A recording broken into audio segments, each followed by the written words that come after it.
میں ہوں Oxford Bible church سے پاسٹر ڈیرک واکر۔ آج کچھ مختلف بات کریں گے جو کہ سربراہی، سر ڈھانکنے اور بالوں سے متعلق ہے، اور ہمارا آج کا حوالہ ہے پہلا کرنتھیوں اس کا 11واں باب۔ اور اس حوالے سے بہت زیادہ بات نہیں ہوتی اور اس کی چند ایک وجوہات موجود ہیں۔ سب سے پہلے یہ بائبل کا انتہائی پیچیدہ حوالہ تصور کیا جاتا ہے اور شاید لوگ اس وجہ سے اس سے اجتناب کرتے ہیں۔ کچھ لوگ سوچتے ہیں کہ ہم پر اس کا اطلاق نہیں ہوتا اور یہ اس دور کا ایک ثقافتی مسئلہ تھا، مگر ہم کسی بھی کلام سے آپ سنیں کہ اجتناب نہیں کر سکتے۔ ہمیں اس کو سمجھنے کی ضرورت ہے اور یہ ہماری زندگیوں کے لیے اہم ہے۔ اس میں بہت سے متنازع معاملات سامنے آتے ہیں، جیسے کہ سر منڈانا، سر کو ڈھانکنا، تابعداری، حتیٰ کہ بالوں کی لمبائی بھی اس میں آتی ہے۔ تو ہم دیکھیں گے کہ خدا کا کلام کیا کہتا ہے۔ جیسے میں نے کہا کہ کچھ لوگوں کا خیال ہے کہ یہ ثقافتی معاملہ ہے کہ سر کو ڈھانکا جائے، مگر آج اس کا اطلاق نہیں ہوتا۔ مگر میں نہیں چاہتا کہ اسے ثقافتی معاملہ کہہ کر چھوڑ دیا جائے، کیونکہ خدا نے یہ باتیں نئے عہد نامے میں خاص وجہ سے رکھی ہیں۔ نیا عہد نامہ نیا عہد ہے، یہ فیصلہ کن تعلیمات ہیں کہ ہمیں کیا ایمان رکھنا ہے اور کیسے اپنی زندگی بسر کرنی ہوگی، اور ہمیں اس کی وضاحت اس طرح نہیں کرنی چاہیے کہ یہ ایک معاشرتی معاملہ تھا، کیونکہ خدا کا کلام سب معاشروں کے لیے یکساں کلام ہے۔ اس کا اطلاق تمام ادوار اور تمام جگہوں پر ہوتا ہے، ورنہ یہ ایسے نہ ہوتا۔ اس اصل ثقافت کی سمجھ جس میں یہ تعلیمات دی گئی تھیں اور وہاں کے مسائل اور جن لوگوں کو یہ تعلیمات دی گئی تھیں، یہ اس پیغام کی سمجھ عطا کرتا ہے جو دیا گیا، اور اس کا اطلاق ہم پر بھی ہوتا ہے۔ ہم یہ نہیں کہہ سکتے کہ اب اس کا اطلاق نہیں ہوتا، کیونکہ ہم مختلف معاشرے میں رہتے ہیں۔ نہیں، خدا کی ثقافت ہمیں تمام معاشروں کے لیے دی گئی ہے، مگر یہ اس کا پس منظر سمجھنے میں مدد دیتا ہے۔ اگر بائبل کہتی ہے کہ سر کو ڈھانکیں یا مخصوص طریقے سے سر کو ڈھانکیں اور مختلف قسم کے بالوں سے متعلق، تو ہمیں اس پر عمل کرنا چاہیے، اسے نظر انداز نہیں کرنا چاہیے۔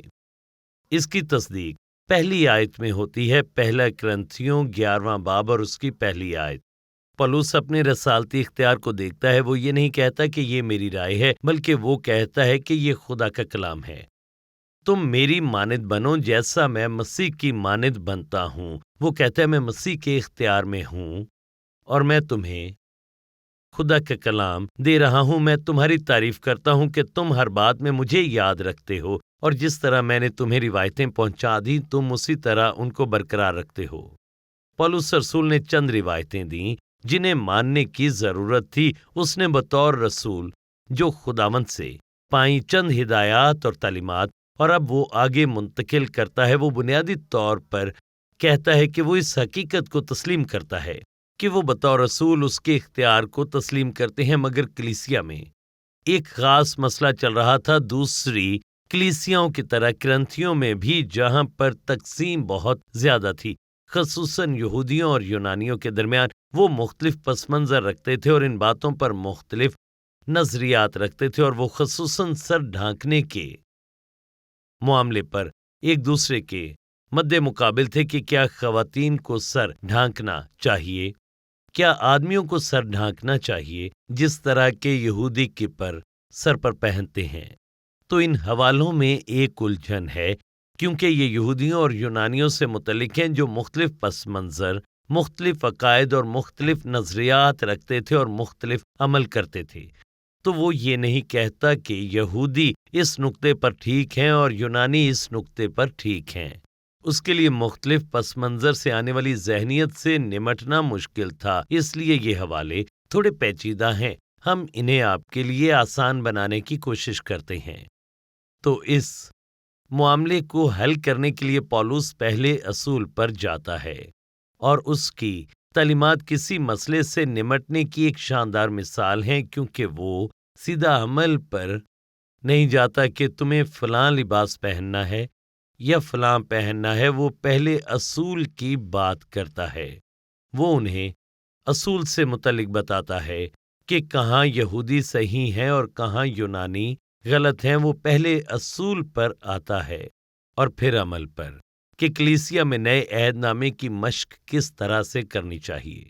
تو سب سے پہلے آپ کو یہ اصول سمجھنا ہے کہ اگر آپ کچھ کرتے ہیں تو آپ کو جاننا چاہیے کہ کیوں کرتے ہیں، کہ اس کے پیچھے تعلیم کیا ہے، اصول کیا ہے۔ تو یہاں سے پولس آغاز کرتا ہے اس سے پہلے کہ یہ بتائے کہ آدمیوں اور عورتوں کو سر پر کپڑا کس طرح پہننا ہے، اور اس حوالے میں ہمیں وہ معیار دیے گئے ہیں۔ سب سے پہلے وہ تعلیمی بنیاد کی بات کرتا ہے، اور یہ سب الہی طور پر مقرر تعلق کے بارے میں ہے، میاں بیوی کس طرح زندگی بسر کریں۔ پھر سربراہی کی بات آتی ہے۔ دوسری بات وہ اصولوں سے متعلق کہتا ہے کہ سر ڈھانکنے سے متعلق اصول ہیں، اپنے سر پر کپڑا لینے سے متعلق۔ خیال یہ ہے کہ میاں اور بیوی کے درمیان سربراہی کا معاملہ سر ڈھانکنے سے ظاہر ہوتا ہے۔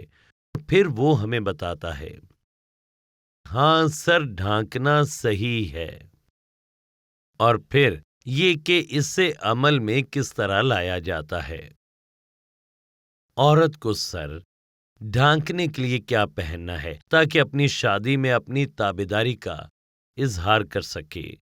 تو چلیں میں آپ کو اس کا پس منظر بتاتا ہوں جو کہ یہودی کلیسیا میں وہ رکھتے تھے اس دور میں۔ دراصل کچھ یہودی سارے یہودی نہیں، سنیں، اس دور میں دراصل کچھ یہودی سارے یہودی نہیں، اور یہ بات ابھی تک ثابت نہیں ہوئی، مگر کچھ لوگ سر ڈھانکتے تھے، اور ان کے ایسا کرنے کی وجہ یہ تھی کہ اس سے خدا کی تعظیم ظاہر ہوتی ہے۔ یہ اس بات کا اظہار تھا کہ خدا ہم سے اتنا بلند ہے، اور یہ خدا اور انسان کے درمیان پردے کو ظاہر کرتا ہے، اور یہ خدا سے ہمارے علیحدہ ہونے کو ظاہر کرتا ہے۔ یہ خدا اور انسان کے درمیان پردہ ہے، اور وہ عاجزی کے عمل کے طور پر ایسا کرتے تھے۔ تو دراصل پولس کہتا ہے کہ نہیں، اسے اب نئے عہد نامے میں بیان کیا گیا ہے کہ کس وجہ سے یہ نہیں کرنا، کیونکہ مسیح نے پردے کو ہٹا دیا، اور اب خدا کے ساتھ ہمارا ایک انتہائی قریبی تعلق ہے۔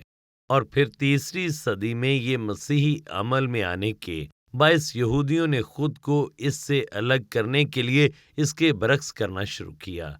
جب کہا گیا کہ آدمی اپنے سر کو ڈھانکے تو انہوں نے یہ اصول بنا دیا کہ آدمی ضرور ہے کہ اپنا سر ڈھانکے۔ ایک آدمی جب یہ کپڑا پہنتا ہے تو وہ یہ تسلیم کرتا ہے کہ وہ پرانے عہد میں ہے اور وہ خدا سے الگ کیا گیا ہے۔ اور پھر دیکھیں، اس لیے میرا یہ ماننا ہے کہ آدمیوں کے لیے سر کو ڈھانکنا صحیح نہیں، چونکہ ہم اس حوالے میں اس بات کو دیکھیں گے، اور یہ دراصل نئے عہد نامے کی حکم عدولی ہے۔ خیر، یہ کلیسیا کے حوالے سے ہے، یہ یہودی سنیں آدمیوں سے متعلق ہے۔ یہودی خواتین اور مردوں کے درمیان بہت زیادہ عدم مساوات تھی، اتنی زیادہ کہ نہ صرف تابعداری کی بات تھی بلکہ یہودی خواتین آدمیوں سے کمتر مقام رکھتی تھیں، تو وہاں پر مردوں کے اختیار کے ساتھ مردوں کی اجارہ داری بھی تھی، جو کہ بالکل غلط تھا۔ حالانکہ خواتین کے عبادت گاہوں سے کوئی تعلق نہیں تھا، مگر وہ سمجھتے تھے کہ یہ ازدواجی زندگی میں تابعداری سے منسلک ہے، اور خواتین اپنے خاوندوں کی تابعداری کی علامت کے طور پر اپنے سروں کو ڈھانکتی تھیں۔ مگر آپ غور کریں کہ یونانی معاشرے میں عورتوں اور مردوں میں مساوات پائی جاتی تھی، برابری تھی، اور ان کے مقام میں بظاہر کوئی فرق نہیں تھا۔ اس کا ایک برا حصہ تھا اور ایک اچھا حصہ تھا۔ اچھا حصہ اس کا دراصل یہ تھا کہ عورتوں کو مردوں کے برابر مقام حاصل تھا۔ عورتیں مردوں کے برابر مقام رکھتی تھیں کہ وہ برابر ہیں، دونوں خدا کی شبیہ پر بنائے گئے ہیں، اس لیے وہ دونوں برابر کا مقام رکھتے ہیں۔ مگر خواتین اور مردوں کے درمیان ایک تفریق ہے، خصوصاً ازدواجی زندگی میں، اور اگر اس کا مطلب ازدواجی رشتے میں خواتین اور مردوں کے مقام کی تفریق کو ختم کرنا ہے تو یہ غلط ہے، اور یونانیوں میں خواتین اس صنفی تفریق کو ختم کرنے کے لیے تحریک چلا رہی تھیں۔ چرچ میں یونانی مرد اور خواتین دونوں سر نہیں ڈھانپتے تھے، یہ ان کے لیے ایک غیر متعلقہ تھا۔ تو آپ اس الجھن کو یہاں دیکھ سکتے ہیں، کیونکہ یہودی مرد کہتے تھے کہ یونانی خواتین کو پردہ کرنے کی ضرورت ہے، اور یونانی اس سے اتفاق نہیں کرتے تھے۔ تو پولس اس معاملے کو نمٹاتا ہے۔ 3 آیت میں لکھا ہے، پس میں تمہیں آگاہ کرنا چاہتا ہوں۔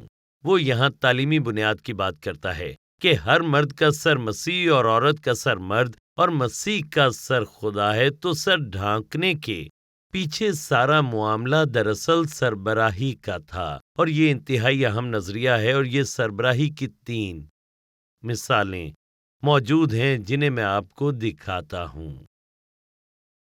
مگر آگے بڑھنے سے پہلے میں ایک بات بتاتا ہوں اور ترجمے سے متعلق وضاحت کرنا چاہتا ہوں۔ جب وہ کہتا ہے کہ عورت کا سر مرد ہے، تو اس سے یوں لگتا ہے کہ جیسے ہر مرد ہر عورت کا سربراہ ہے۔ میرے خیال میں ایسا نہیں۔ یاد رکھیں کہ بائبل میں بیوی کے لیے لفظ عورت استعمال کیا گیا ہے اور خاوند کے لیے مرد لفظ۔ تو اس طرح اس کا مطلب یہ بنتا ہے کہ بیوی کا سر خاوند ہے۔ ایسے ہی الفاظ ہم دیکھتے ہیں کہ افسیوں 5 باب کی 22 آیت میں بھی استعمال ہوئے ہیں، اور یہاں یہ واضح کیا گیا ہے، اے بیویو اپنے شوہروں کی ایسی ہی تابع رہو جیسے خداوند کی، کیونکہ شوہر بیوی کا سر ہے۔ یہ نہیں کہ مرد عورت کا سر ہے، بلکہ شوہر بیوی کا سر ہے، جیسے مسیح کلیسیا کا سر ہے، اور وہ خود بدن بچانے والا ہے۔ تو کرنتھیوں میں بھی اس کا مطلب یہی ہے کہ شوہر بیوی کا سر ہے، یہ نہیں کہ ہر مرد ہر عورت کا سر ہے۔ دیکھیں، اگر ہم ایسے کہتے ہیں تو یہ حماقت ہوگی۔ اور پھر آگے چل کر اس کی وضاحت ہوتی ہے جب وہ آدم اور حوا کے حوالے سے بات کرتا ہے۔ تو کیا اس کا اطلاق صرف شادی شدہ خواتین پر ہوتا ہے؟ ابتدائی زمانے میں مختلف تھا۔ عورت ہمیشہ مرد کی سربراہی میں ہوتی تھی، تب تک وہ اپنے باپ کی سربراہی میں رہتی، جب تک اس کی شادی نہ ہو جاتی، پھر وہ اپنے شوہر کی سربراہی میں آ جاتی۔ تو اس سربراہی کے اظہار کے لیے اسے سر ڈھانکنا تھا۔ مگر اب یہ سب مختلف ہے۔ اگر میں یہ مانتا ہوں کہ عورت کو تابعداری میں رہنا ہے، باپ ہو یا پھر خاوند کی تابعداری ہو، پھر سربراہی آخر کیا ہے اس کی ہم یہاں پر بات کر رہے ہیں۔ یہاں پر ہمیں مثالیں دیتا ہے۔ سب سے پہلے وہ کہتا ہے کہ خدا مسیح کا سر ہے۔ یہ تثلیث سے متعلق ہے۔ سربراہی کا پہلا اظہار ہم تثلیث کے اندر دیکھتے ہیں۔ لوگ سربراہی کے 2 نظریات کے مابین بحث کرتے ہیں۔ ایک گروپ کہتا ہے کہ سربراہی واضح طور پر اختیار کا اظہار ہے، سربراہ کے پاس اختیار ہوتا ہے۔ دوسرا گروپ کہتا ہے کہ اس کا آسان مطلب ذریعہ ہے، سربراہ کا مطلب ذریعہ ہونا ہے، اور میں یہ کہوں گا کہ دونوں ہی ٹھیک ہیں۔ ہم کسی ایک نظریے کو الگ نہیں کرتے۔ جیسے تثلیث میں خدا باپ، خدا بیٹے یعنی مسیح کا سر ہے، یہ دونوں برابر ہیں۔ سربراہی کا مطلب نا برابری نہیں، باپ بیٹے کے برابر ہے۔ اسی طرح خاوند اور بیوی بھی دونوں ہی ایک دوسرے کے برابر ہیں۔ اگر باپ اور بیٹے کے درمیان اختیار کا معاملہ ہے، بیٹا باپ کا تابع فرمان ہے، باپ اختیار رکھتا ہے۔ یہ سربراہی کی پہلی تصویر ہے، یعنی باپ زندگی کا منبع اور اختیار ہے، اور پھر بیٹا اس کو جواب دیتا ہے۔ پھر سربراہی کی دوسری تصویر یہ ظاہر کرتی ہے کہ مسیح ہر مرد کا سر ہے، ہر شخص کا سر ہے۔ اگر ہم مسیح کا بدن ہیں تو مسیح سر ہے، اور یہ پورے بدن پر اختیار رکھتا ہے، اور اسی طرح سر پورے بدن میں زندگی کا منبع بھی ہوتا ہے، وہ حکمت کا منبع ہے، اور پھر اس کا اطلاق اسی طرح سے شادی پر ہوتا ہے کہ شوہر بیوی کا سر ہے۔ اس کا مطلب ہے وہ اختیار رکھتا ہے، مگر وہ اس کے لیے محبت کا منبع بھی ہے، اور وہ اس محبت بھری سربراہی کا جواب دیتی ہے۔ بائبل میں سربراہی کا یہی مطلب ہے۔ تو ہمیں یہ 2 باتیں دیکھنی ہیں۔ ہمارے اور مسیح کے درمیان سربراہی کا حوالہ یہ ہے کہ آپ اسے خداوند اور نجات دہندہ مانتے نجات اس کی محبت اور زندگی سے متعلق بتاتی ہے۔ جو وہ ہمیں دیتا ہے وہ ہمارا منبع ہے، مگر پھر وہ ہمارا خداوند بھی ہے، یعنی اس کے پاس اختیار ہے۔ تو یسوع سے زندگی پانے اور اسے نجات دہندہ قبول کرنے کے لیے آپ کو تابعداری میں آنا ہوگا۔ جتنا زیادہ بیوی اپنے شوہر کی تابعداری کرے گی، اتنا ہی زیادہ وہ اس سے محبت حاصل کر سکتی ہے۔ تو پہلی بات پولس رسول یہاں پر یہ کہتا ہے کہ یہ سربراہی ہے، اور اس معاملے میں ہم یہاں پر دیکھتے ہیں کہ یونانی غلط تھے۔ ازدواجی زندگی میں اختیار اور سربراہی موجود ہے، اور پھر وہ کہتا ہے کہ اس معاملے میں یہودی بالکل صحیح ہیں۔ یہ اصول ہے کہ سربراہی کا اظہار ایک خاتون کے سر سے ہونا چاہیے، یعنی یہ پردے کا اصول ہے، یہ سربراہی کا اظہار ہے۔ یہ بات دیکھیں، غور طلب ہے کہ پولس عملی اور آئینی بات نہیں کرتا کہ پردے کا دراصل اصول کیا ہے۔ وہ عمومی طور پر پردے کے نظریے کے حوالے سے بات کرتا ہے، اور پہلی بات آپ دیکھیں، وہ اس اصول کو بیان کرتا ہے کہ عورت اپنے سر کو ڈھانکے، اور یہ اس کے لیے ٹھیک بات ہے کہ وہ اختیار کے لیے تابعداری دکھائے، اور اس معاملے میں یہودی ٹھیک تھے اور یونانی اس معاملے میں غلط تھے۔ تو وہ اپنی نسوانیت کا اظہار سر ڈھانکنے سے کرتی ہے۔ اب غور کریں چوتھی آیت، جو مرد سر ڈھنکے ہوئے دعا یا نبوت کرتا ہے وہ اپنے سر کو بے حرمت کرتا ہے، اور اس کا سر مسیح ہے۔ وہ کہتا ہے کہ مرد کے لیے چرچ میں سر ڈھانکنا غلط ہے، یعنی چرچ میں کوئی بھی ٹوپی یا کپڑا سر پر رکھنا غلط ہے، کیونکہ وہ اپنے سر کو بے حرمت کرتا ہے۔ اور یہودیوں کے سر ڈھانکنے کی وجہ یہ تھی، جیسے میں نے کہا کہ یہ خدا سے الگ ہونے کی علامت تھی، مگر اب نئے عہد نامے میں یہ علیحدگی ختم ہو چکی۔ آدمی کے لیے ضرور ہے کہ وہ اختیار کے ماتحت رہے، اور مسیح تقاضا کرتا ہے کہ شوہر اپنے خاندان میں محبت بھری راہبری دے۔ تو اگر وہ اپنا سر ڈھانکتا ہے تو وہ اس حقیقت کا اظہار کرتا ہے کہ وہ سربراہی کو نہیں لے رہا جو دراصل اسے لینے کی ضرورت ہے۔ وہ مسیح کا تابع نہیں ہے، کیونکہ وہ خاندان کو نہیں چلاتا۔ وہ اپنے سر پر تابعداری کی علامت رکھے ہوئے ہے، اور یہ اس حوالے سے غلط ہے۔ اور بہت سے آدمیوں کے ساتھ یہی مسئلہ ہے، جیسے باغ عدن میں آدم اپنی بیوی کی راہبری میں چلا اور گناہ کا شکار ہوا، تو اس نے اپنے سر کی تحقیر کی۔ ہم صرف علامتی طور پر یہ بات کر رہے ہیں۔ آدمی ایسا کرنے سے مسیح کی تحقیر کرتا ہے، جس کا شاید اسے احساس تک نہیں ہوتا۔ بے سر ڈھنکے دعا یا نبوت کرتی ہے، وہ اپنے سر کو بے حرمت کرتی ہے، وہ اپنے شوہر کو بے حرمت کرتی ہے، کیونکہ وہ اختیار کی تابعداری کا اظہار نہیں کرتی۔ تو یہ اصول کہتا ہے کہ اسے ضرور اپنے سر کو ڈھانکنا چاہیے۔ پھر وہ اس کی دلیل دیتے ہوئے یوں کہتا ہے، کیونکہ وہ سر منڈی کے برابر ہے۔ تو یہ پہلا اشارہ ہے کہ سر ڈھانکنا کس قدر بالوں سے متعلقہ امر ہے، اور یہ فطرت سے متعلق بھی ہے، کیونکہ آدمی کے لیے بال کٹوانا ایک عام سی بات ہے، مگر عورت کے لیے یہ فطرت کے خلاف ہے کہ وہ اپنے سر کے بال کٹوائے۔ یہ فطری طور پر اسے زیب نہیں دیتا۔ اب غور کریں، ہم یہ سب کیوں دہرا رہے ہیں؟ تاکہ باور کروائیں کہ عورت کو سر ڈھانکنا چاہیے، اور یہ پردے کے اصول کو قائم کرنا ہے۔ اس کا اطلاق آدمی پر نہیں ہوتا۔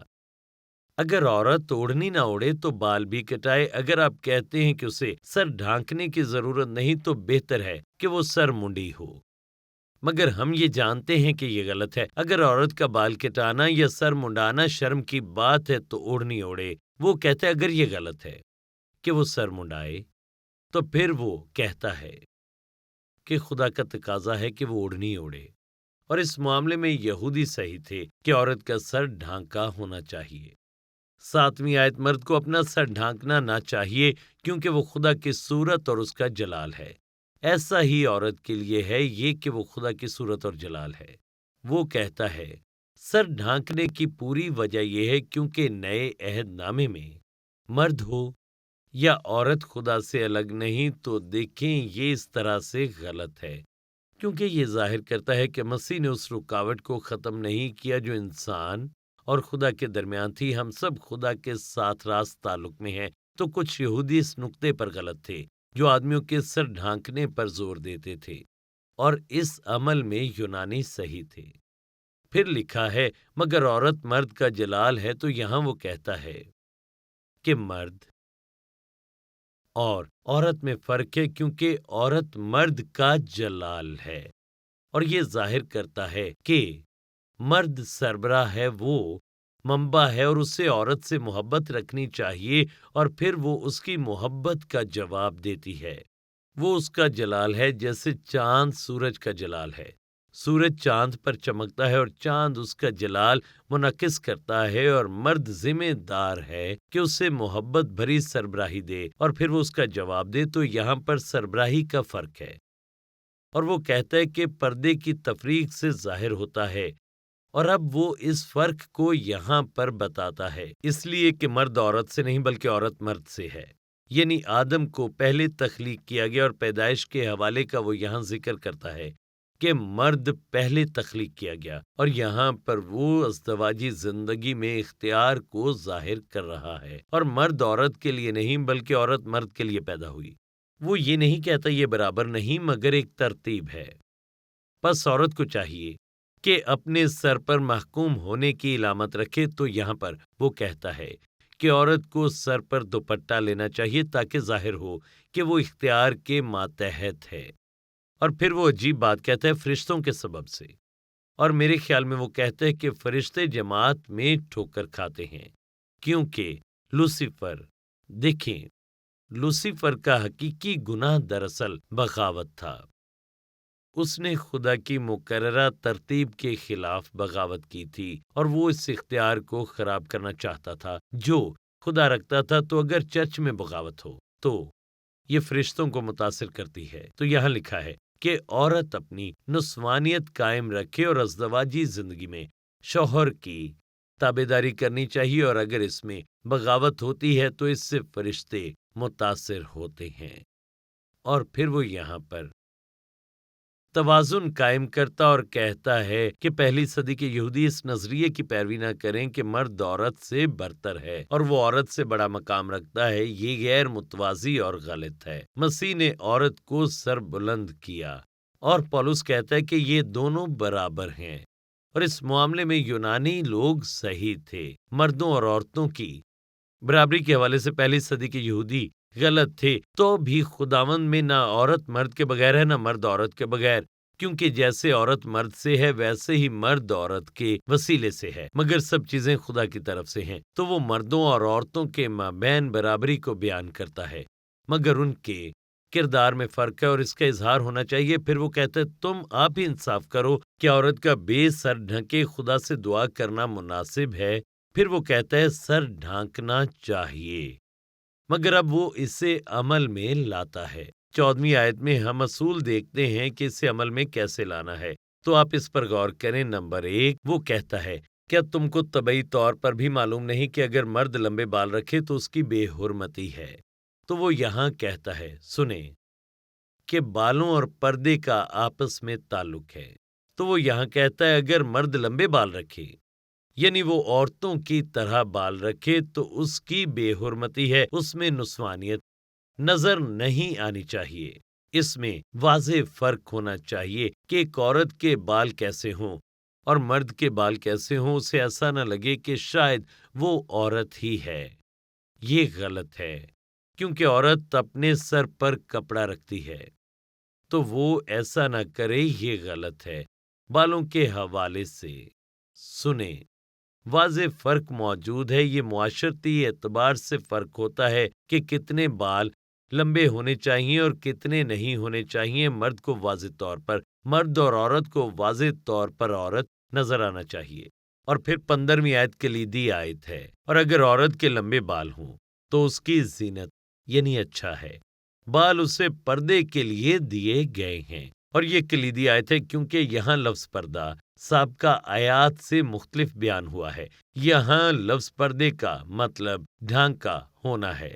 دیکھیں، اور یہ پہلا وقت تھا جب سر پر ہیٹ یا کپڑے کا استعمال شروع ہوا۔ تو دیکھیں پولس یہاں پر کہتا ہے کہ نہیں، چونکہ اس کے سر پر بال لمبے ہیں، اس کے بال اس طرح کے ہیں جو اس کی نسوانیت کو واضح طور پر ظاہر کرتے ہیں، جو کہ عام طور پر آدمیوں کے بالوں سے لمبے ہوتے ہیں۔ یہ لمبے اور خوبصورت بال اسے اپنی نسوانیت کو ظاہر کرنے کے لیے خدا کی طرف سے عطا کیے گئے ہیں۔ تو دیکھیں، پھر وہ یہاں پر واضح طور پر کہتا ہے کہ ان کے ہوتے ہوئے مصنوعی پردے کی ضرورت نہیں، کیونکہ خدا نے عورت کو قدرتی طور پر خوبصورت بالوں کا پردہ دیا ہے، اور خدا نے اس سے نسوانیت کی علامت کے طور پر یہ بال دیے ہیں۔ یہ اس کے مصنوعی پردے سے بہتر ہیں، اور اس سے مصنوعی پردے کی اب ضرورت نہیں۔ اسے کپڑا یا ہیٹ پہننے کی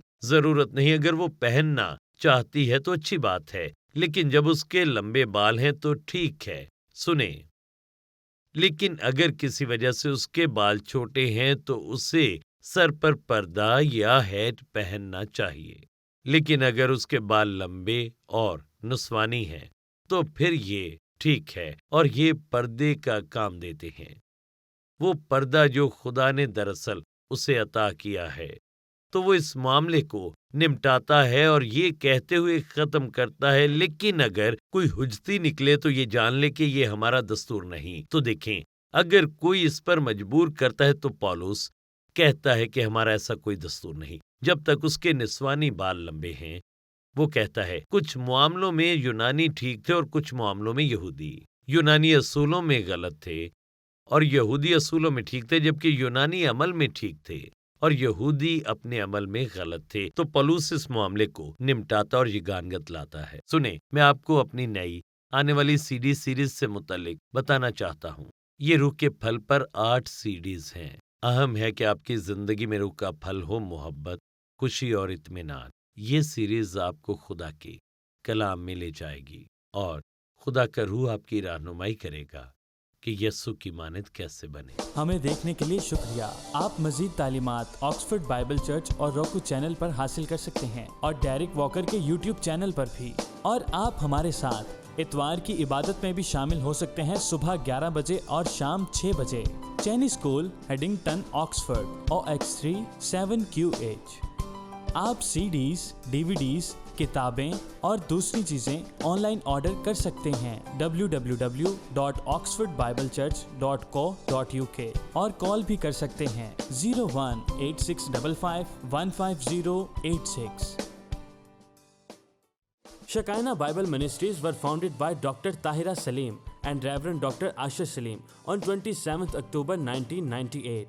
The foundation of organization was laid by Reverend Dr. Shahid Siraj Deen, who was called home by God on 14th Feb 1998. The organization commenced its working through Bible Institute and then by the grace of God developed following establishments: Shekinah Bible Church, Shekinah Sunday School, Shekinah Movie Society, Shekinah Messaging Services, Shekinah Adult Youth, Daughters of Shekinah, Shekinah Bible Institute, Shekinah News, Shekinah Medical Camp, Shekinah EMAC.